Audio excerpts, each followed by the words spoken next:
Today we are going to talk about how to do product validation or niche validation through Amazon Product Opportunity Explorer. Now we all have seen videos where we have seen that Amazon Product Opportunity is the best way or a free tool by Amazon to do product research, but I believe it's much more than that. So in today's video, majority chunk of the content is going to be dedicated to discuss the data points of Product Opportunity Explorer and how we can utilize these data points to validate a niche. That's very important. And then along with that, I'm going to discuss two ways with which you can do the product research through Product Opportunity Explorer as well. My name is Dr. Vasamin. I am CEO of Upscale Valley, a full service Amazon FBA agency. So let's discuss about the topic now. So here, for the sake of example, we have a niche open: horse shoes. Let's discuss about these data points. One thing to discuss here, all of the or majority of the data metrics, we need to divide those by 12 because we are more used to see the data on the monthly basis. But here in Product Opportunity Explorer, the data is more on the per annum basis. For example, the search volume is of the whole year, so we have to divide it by 12. Most likely it's going to be 25 to 30,000 search volume. 35,000 search volume per month. Then again, average price, it is good to see an average price on the basis of 365 days or 1 year rather than 1 month, because it gives the stability level. Then again, the range of average products sold.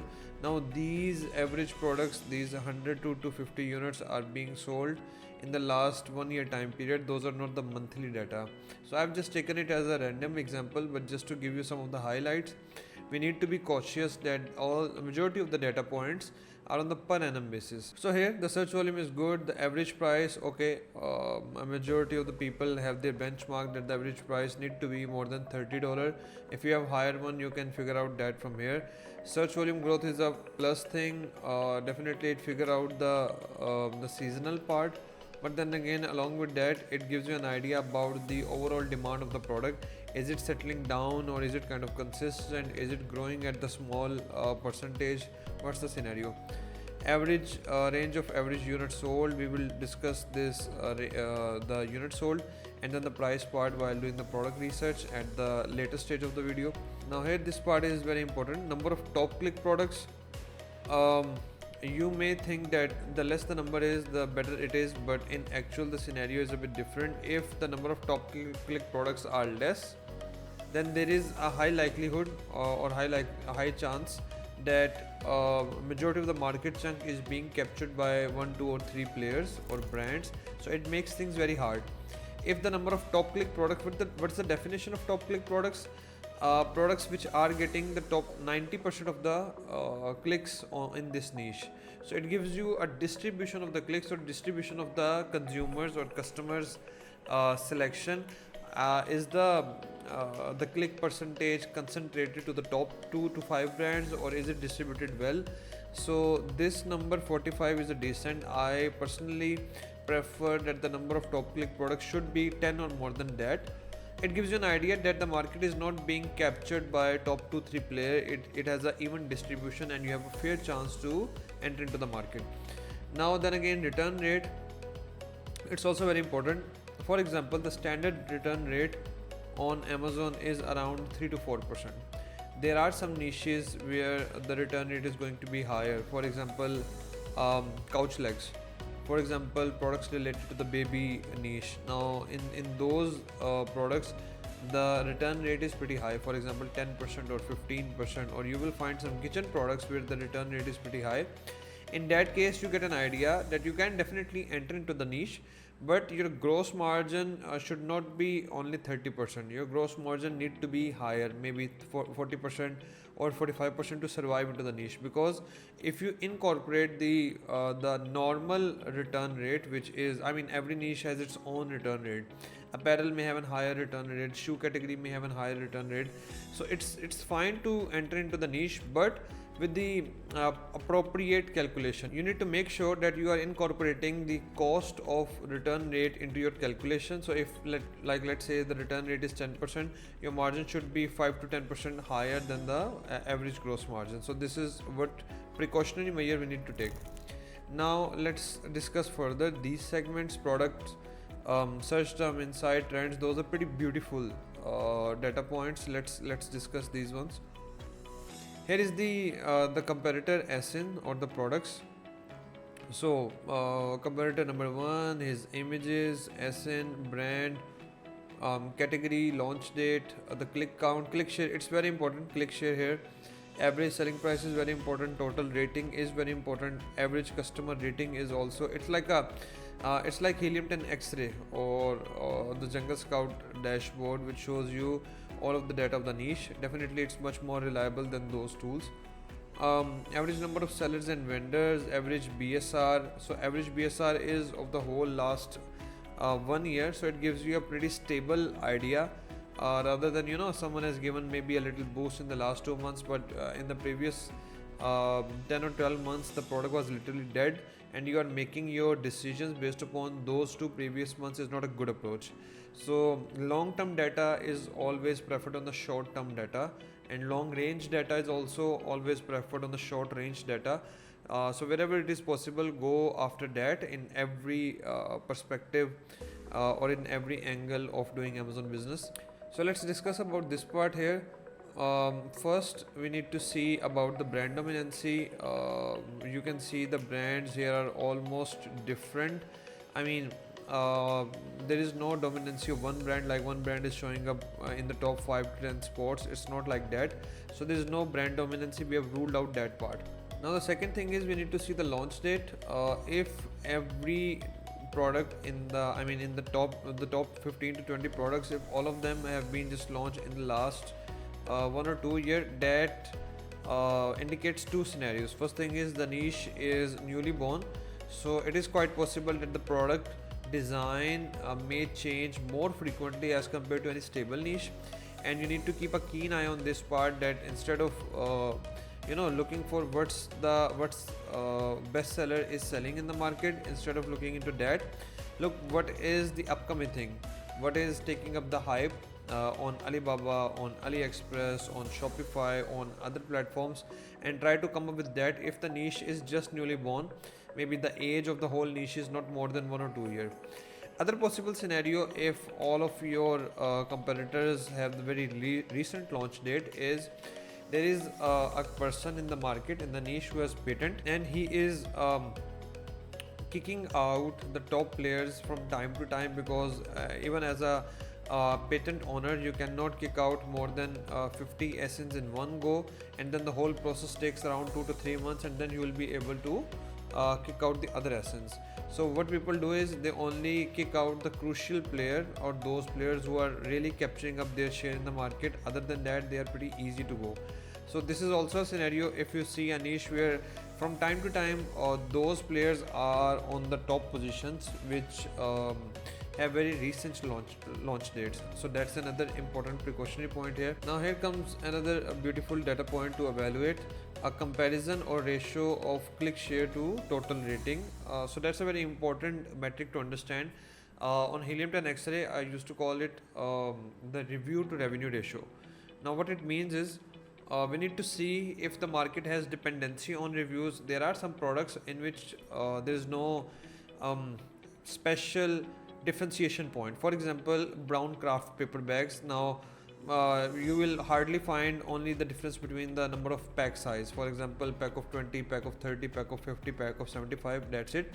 Other than that, the size, the shape, the quality, everything is pretty same. Similarly, any simple silicone product or any product in which you won't see difference in design, from first seller till the last seller, you will see everyone selling almost the same thing. So in these kind of products, we have observed that people build up their dependency on the number of reviews, because everyone is selling the same thing. So they figure out who's most reliable, and the reliability defined by the number of ratings any competitor has. So the higher the rating has a competitor, the more conversion, click, CTR and sales are going to be to that particular competitor. From our perspective, entering into a new niche which has this kind of scenario, it becomes very hard. You may find a pattern where, like, let's say in case of here ClickShare, or in case of Helium 10 X-ray, you may find a scenario where, like, for example, sellers are making money like 40,000, 50,000, 70,000, but then again their reviews are also 15,000 or 12,000 or 8,000 reviews, these kind of scenario. And then you'll see a player on the sixth spot which has only 900 reviews or maybe 700 reviews, but he's not selling more than $1,000. The reason is people have dependency on the higher number of reviews. The reason is this new seller is also selling the same thing which the top players are doing. So to earn a good chunk of or a good share from the market, he need to be consistent enough. He need to build up his number of reviews. He need to cross maybe a benchmark of 2, 3 or 4,000 reviews. Only then his conversion will improve up, which will help him into the ranking part, which will increase his revenue. So your time to get stable it gets very long, it gets very prolonged, gets very stretched, particularly if you are in a niche where people or consumer behavior is dependent on the reviews. This is how much important it is. In that particular case, we can evaluate the scenario from click share total rating ratio. Let's discuss it here. For example, we see the top player, he has only 800 rating, but still his click share is highest in the market, around 11%. Then again we see the second player which has more than 4,000 rating and his click share is 7%. Okay, that's I mean that's still good, but that shows that even with less number of rating you can still make some win in the market. Then the third point is more beautiful than that. The third seller only has 291 rating, but still his click share is very comparable with the second player. Similarly, if you see, these three players have almost similar like the third, fourth and fifth, they have almost similar number of ratings and similar number of click shares, 6.2%, 5.3%, 5.2%. And then after that, two players have higher number of ratings, but then again their click share is like 4%. So it shows there's no revenue to review dependency in this niche. Somehow there are ways, if you do research well enough, you can figure out those ways with which you can beat the comparative advantage of your competitors which have higher number of reviews. That's a very beautiful point here. Now the other important thing, does the market or niche has price dependency? And here what we need to do is we need to compare the click share to the average selling price. For example, here the top player is also among those sellers who have good or decent average selling price. So it has click share of 11% and then the average selling price is $33, which is good. Second player has $37. Now third player has around $10 less price, and then the rating is also low, but still we do not see any big difference in his click share. I mean, in the niches where you will find such kind of dependency, you will see that this kind of stats, the price and the rating may come up on the top spot because he's selling $10 less than the top players. But here you see there's no dependency on the price point. If you are offering value in the market, people are willing to pay you even at the higher price, which gives you an indication that market is not very price conscious in this particular niche, because the behavior of conversion of impact of the rating, impact of the pricing, that really depends upon country to country, but then again that also depends upon niche to niche. In some products there is nothing to premium related, so people are price conscious in those niches. But then again there are some niches where people do appreciate any kind of improvement or development in the product. So we need to understand the consumer behavior by doing these comparisons. Then again, this one he's selling only on $7, but still his click share is comparable, normal. Then this one is also doing only $8, but the clicks, you do not see any hike in the click share, so which shows that there is no price dependency or there is no review dependency in the market. Outside the review and the price point, there is another important data observation to do here. Let's compare the second player, the one which has around $37 price, then 4,000 rating, then average customer rating is around 4.6, which is pretty good, and compare it with the sixth one, this one here, and the seventh one. I mean, the review number are comparable, then again the prices are also comparable, 37, 40, 38. Then again the rating is also comparable, 4.7, 4.6. But you see a difference that this guy is having a decent click share, 2% higher than the other two players.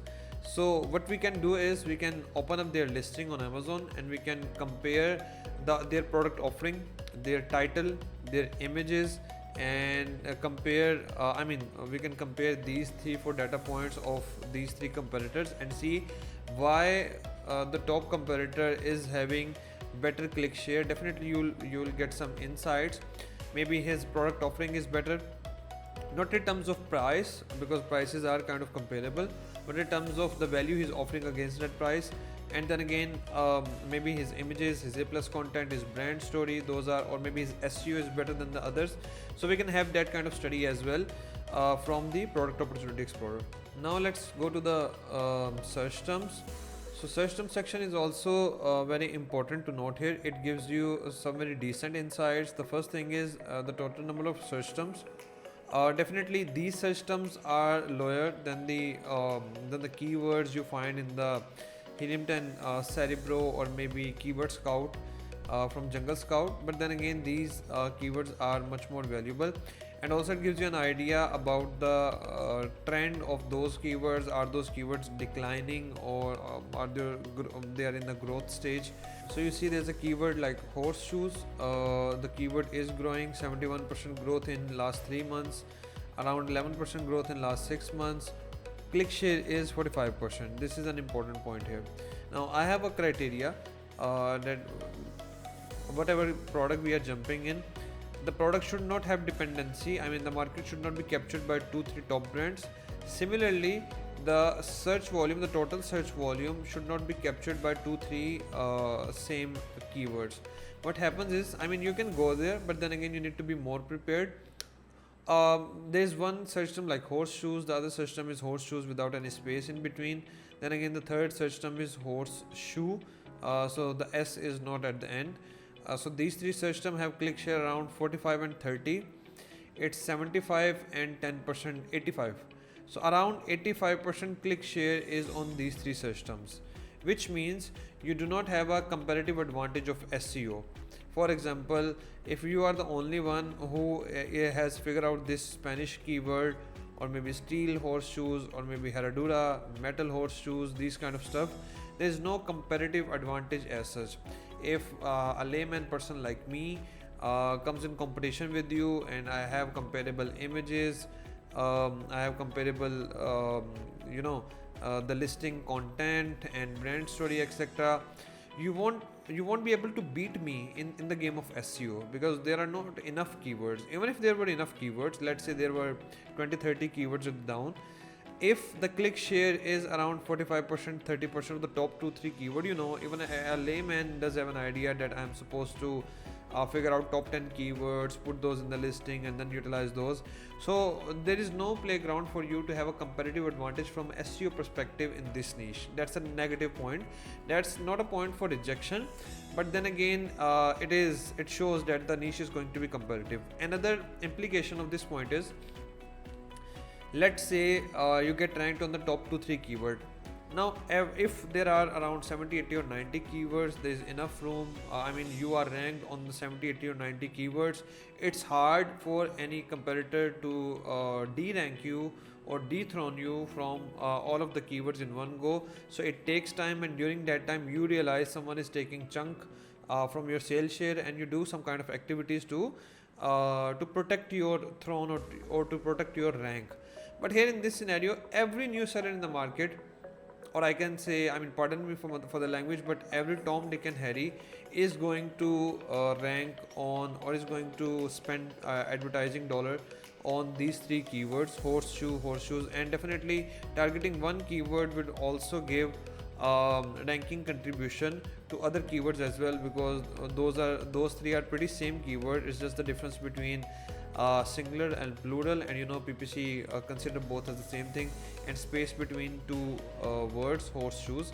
So even if someone is targeting only the main keyword, he is competing against the main part. He is competing against the 80 to 90% of the keyword, which is holding 80 to 90% of the sale chunk or the search volume chunk.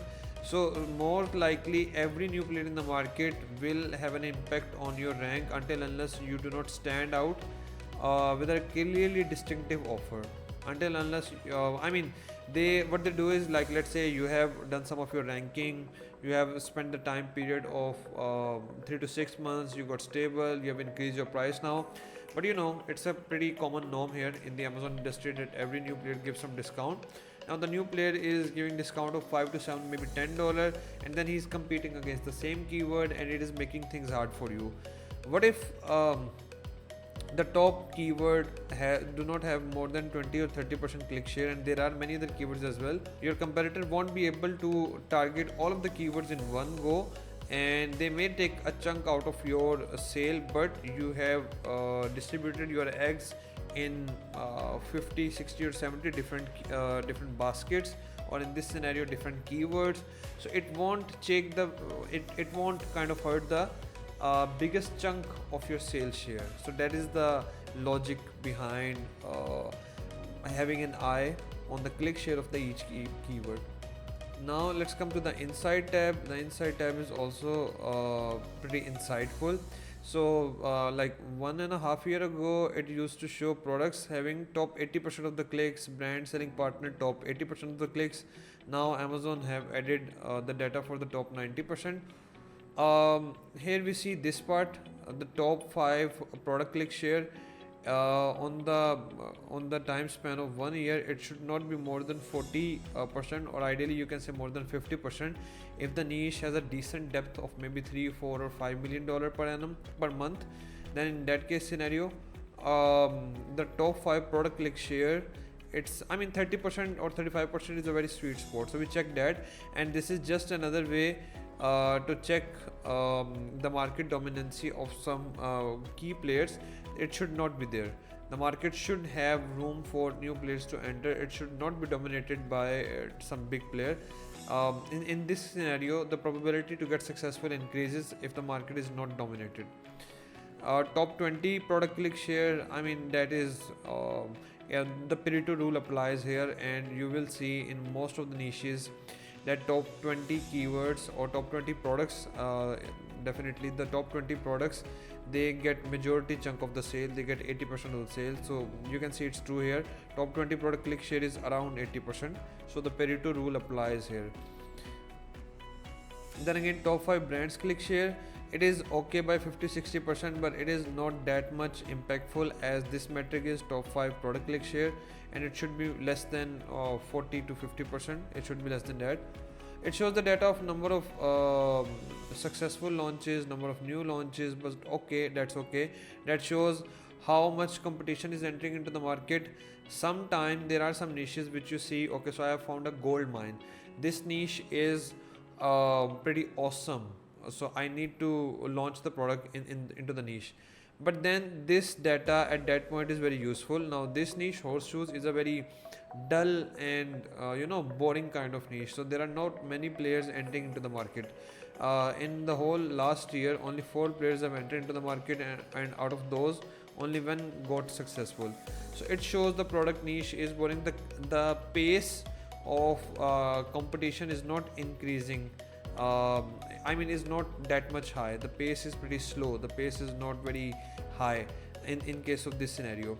But in case of some trendy products, for example, maybe any product which got viral on TikTok or maybe on Instagram, you do find the stats are pretty promising. But then again, here if you see number of new product launches are 30, 40, 50, then you should have an idea that you should be very quick in launching the product, or maybe you should drop the idea based upon how many new sellers are entering into the market if you do not have any value to add to the product. If you are just selling something which is being sold already in the market, and then on top of that there are high number of new products launched like 30, 40, 50, then it's going to make things hard. So this is very important point here. And after that, here is this one, average product listing quality. The less it is, the better it is for us. Average out of stock rate, the high it is, the better it is for us. So this kind of scenario. After that, let's jump on to another very important data point. I love this thing, this particular trend part, especially the average price. It has its own insights. The average price, here you can see the graph. So the price started from 33 and now the price is settled to 31. Now there's been a trend in the market from last 2 to 3 years, where instead of coming up with the new approaches in the product marketing, sellers, especially Chinese sellers, they are coming up with improvement in the product quality, improvement in the I mean they are kind of re-engineering the product material, product manufacturing process to make sure that the same quality is offered in the cheaper price. So it's being very common in the market. And you see, like, let's say you launched a product on $50 price, and after 1.5 year the average market price is $35. You launched a product on $30 price, after 1.5, 2 or maybe 3 year the average market price is $18 or $16. So I've seen many scenarios, because we have been launching products since a very long time, so we have seen many such scenarios. So this average price trend of last 1 year, this gives you an idea about the niche behavior, how niche has behaved in the last 1 year. Did people or competitors come up with the versions of the product which is offering same or kind of acceptable level of quality with the lower price, or is the price consistent in the market? Now immature new niches have very much price instability. I mean, the market may start on $70 price and then may end up on $25. So there are many scenarios. I mean, Booty Band is one case, Pampas Grass is another case, Weighted Hula Hoop is the third case. So there are many scenarios where you will find this pattern. So this average price trend, it gives you some amazing insights about the behavior of the niche. Are people coming up with this approach or not? So it gives you that kind of insight. And if you see the price, like at the start of the year was $40 and now at the end of the year is $25, so it's a red flag. And you need to be more cautious. You need to do a bit of more working on the product value offer and how you can compete with that, because most of the time it's not like the supplier is directly selling. I mean, in majority of the niches many suppliers are directly selling. So more than that, the issue here is or the demand of the situation is that you need to have more insight into the material, the quality of the material, the manufacturing process, so you can re-engineer that or maybe take a pivot when needed and kind of stand out in the market. So I mean, we can have another 2 hour long discussion on this topic, but then again this data point is very important. After that, the data points which are pretty popular for everyone, the purchase drivers, which pointers are indicating or kind of pushing the purchase part, then the customer review inside. It gives you the crux, what reviews are positive, what reviews are negative. I mean, what are those buzzwords which you need to take care of. So usually we used to spend 3 to 5 hours by reading all the reviews and then figuring out these subtopics or buzz keywords. Now Amazon has facilitated us by showing up this data, so it's also very valuable. And this is the insight which we need to have. I mean, you can validate a whole niche by just through Product Opportunity Explorer. Definitely you won't find this much detail on anywhere on YouTube. This has been very in-depth and very advanced kind of working, and I've tried to explain my logic at the back end on why we are doing what we are doing. Now after this, let's shortly discuss about two methods with which we can do the product research on Product Opportunity Explorer. So the first one is which is very rarely shared. I mean, go through the niches. So let's say I have here all niche, then baby products, and then I can maybe go to baby care, and in the baby care there are multiple subcategories, but I'll stop here and click on the C category. It will show me 256 niches, which I can go through these niches and put up some filters to qualify the data further. But then again, another thing is, let's say I want to have more data points or more number of niches, so I can remove this and I can ask Amazon to only show me the baby product niche overall. So it will increase the result. Instead of 256 niches, now it's showing 500 niches. Now all these niches have these different data points, and everyone has their own target monthly revenue or target monthly profit in their mind, or maybe yearly revenue or yearly profit in case of Product Opportunity Explorer in their mind. So we can figure out which niche qualify to that perspective by putting up the filters. Let's say I want to maybe earn, for example, $30,000 on the per annum basis. So what I can do is there are different scenarios. I can set up the average price on 100, and then I can select the range of average units sold to minimum 300. So 100 into 300 is, I guess, 30,000 if my math is not that much pathetic.